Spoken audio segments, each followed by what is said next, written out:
ಮೃತ್ಯುಘೋಷ ನಾಲ್ಕು ದಿಕ್ಕು ಹಿಕ್ಕರಿಸಿ ಅವನ ಕಪಾಳ ರಕ್ತಮಯ ಮಾಡಿ ಹಾರತಿ ಕೊಟ್ಟು ಬಲಿ ಕೊಡಿಯವನ್ನ. ಕಂಗ್ವಾ ಎಂಬ ಪದದ ಅರ್ಥ ಗೊತ್ತಾ ನಿಮಗೆ?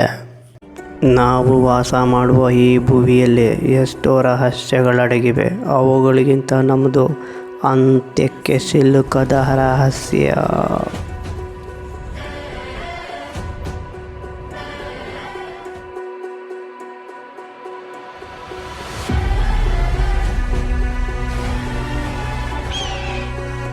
ಹದ್ದು ಮೀರಿ ಬರ್ತಾರ ಅವರು.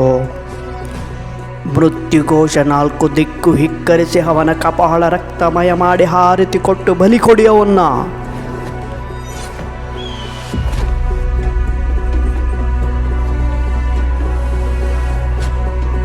ಹತ್ತು ತೊಟ್ಟು ರಕ್ತ ಭೂಮಿಗೆ ಬೀಳೋ ಮೊದಲು ಕಂಗ್ವಾ ಇಲ್ಲಿರಬೇಕು. ಹೋಗಿ.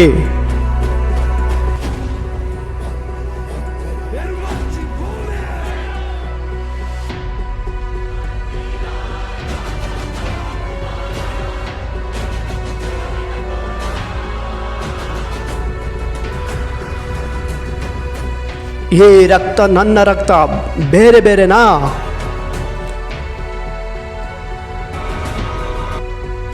ಶರ್ಮ ಶರೀರ ಬೇರೆ ಬೇರೆ ಭೂಮಿಗೊರ್ದ್ರು ನೆತ್ತಿ ನೆಲಗಿಡಲ್ಲ, ಮೊಣಕಾಲು ಭೂಮಿಗಿಡಲ್ಲ, ವಾರಸತ್ವ ಬದಲಾಗಲ್ಲ.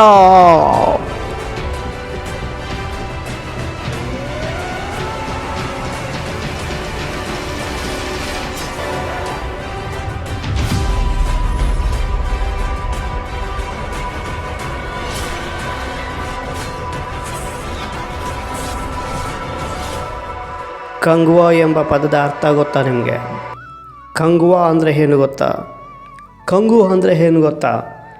ಕಂಗು ಅಂದರೆ ಇದು ಪ್ರಾಚೀನ ತಮಿಳು ಪದ ಆಗಿದ್ದು ಇದು ಬೆಂಕಿ ಎಂಬ ಅರ್ಥವನ್ನು ಕೊಡುತ್ತದೆ. ಇನ್ನು ಕಂಗ್ವಾ ಅಂದರೆ ಬೆಂಕಿಯಷ್ಟೇ ಶಕ್ತಿಶಾಲಿಯಾದವನು ಎಂಬ ಅರ್ಥವನ್ನು ಕೊಡುತ್ತದೆ.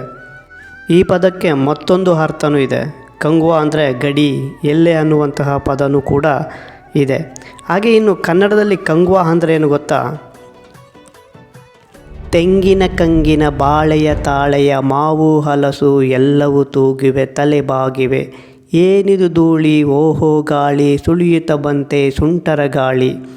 ಈ ಪದ್ಯನ ಕನ್ನಡದಲ್ಲಿ ಸುಮಾರು ಜನ ಕೇಳಿರ್ತೀರಿ. ಈ ಪದ್ಯದಲ್ಲಿ ಕಂಗಿನ ಎಂಬ ಪದ ಬಂತು. ಈ ಪದವನ್ನು ನಮ್ಮ ಕನ್ನಡ ಮಾಸ್ಟರು ಈ ಪದಕ್ಕೆ ಅರ್ಥ ಅಡಿಕೆ ಅಂತ ಹೇಳ್ಕೊಟ್ಟಿದ್ದಾರೆ. ಕನ್ನಡದಲ್ಲಿ ಕಂಗು ಅಂದರೆ ಅಡಿಕೆ ಅಂತಲೇ ಅರ್ಥ.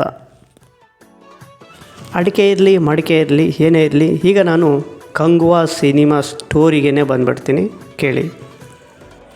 ಕಂಗ್ವಾ ಅನ್ನೋದು ಒಂದು ಸಾಮ್ರಾಜ್ಯ. ಈ ಸಾಮ್ರಾಜ್ಯಕ್ಕೆ ಕಂಗ್ವಾ ವಂಶಸ್ಥರ ರಾಜರಾಗಿರ್ತಾರೆ.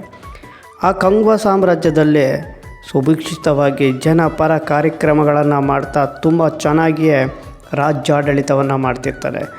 ಸುಭದ್ರವಾದ ಕೋಟೆಯೊಂದಿಗೆ ಸುಭದ್ರವಾದಂತಹ ಒಂದು ರಾಜಯೋಗದಲ್ಲಿರುವಾಗ ಆ ಒಂದು ರಾಜ್ಯಕ್ಕೆ ಒಂದು ವಿಪತ್ತು ಬಂದು ಒದಗುತ್ತದೆ. ಅದೇನೆಂದರೆ ಮಂಗ್ವಾ ರಾಜ್ಯದ ಕಣ್ಣು ಈ ರಾಜ್ಯದ ಮೇಲೆ ಬೀಳ್ತದೆ. ಈ ಕಂಗ್ವಾ ರಾಜ್ಯದ ಮೇಲೆ ಬಿದ್ದು ಕೆಲವು ಗಡಿ ಭಾಗಗಳನ್ನು ಆಕ್ರಮಣ ಮಾಡಿಕೊಂಡಾಗವ ಕಂಗ್ವಾ ರಾಜ್ಯದ ರಾಜ್ಯ ಸಿಡಿದದ್ದು ಯಾವ ರೀತಿ ಯುದ್ಧಕ್ಕೆ ಇಳಿದವನ ಸದೆ ಬಡಿತಾನೆ ಅನ್ನೋದೇ ಈ ಸಿನಿಮಾದ ಒನ್ ಲೈನ್ ಸ್ಟೋರಿ.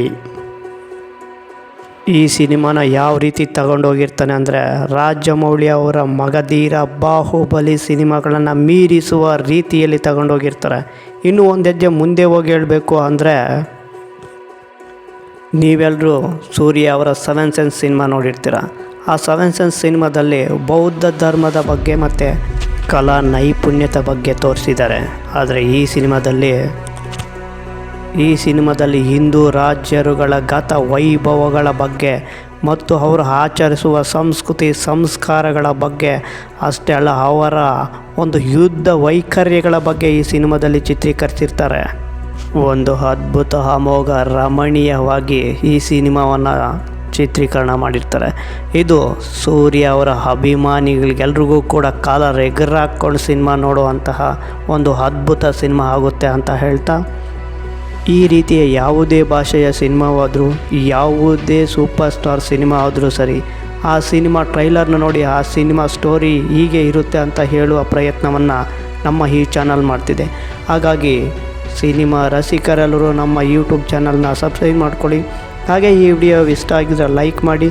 ನಿಮ್ಮ ಅಭಿಪ್ರಾಯ ಏನಾದರೂ ತಿಳಿಸ್ಬೇಕು ಅಂದರೆ ಕಾಮೆಂಟ್ ಮೂಲಕ ಹೇಳಿ ಅಂತ ಹೇಳ್ತಾ ಈ ವಿಡಿಯೋನ ಮುಗಿಸ್ತಾ ಇದ್ದೀನಿ. ಎಲ್ರಿಗೂ ಧನ್ಯವಾದಗಳು.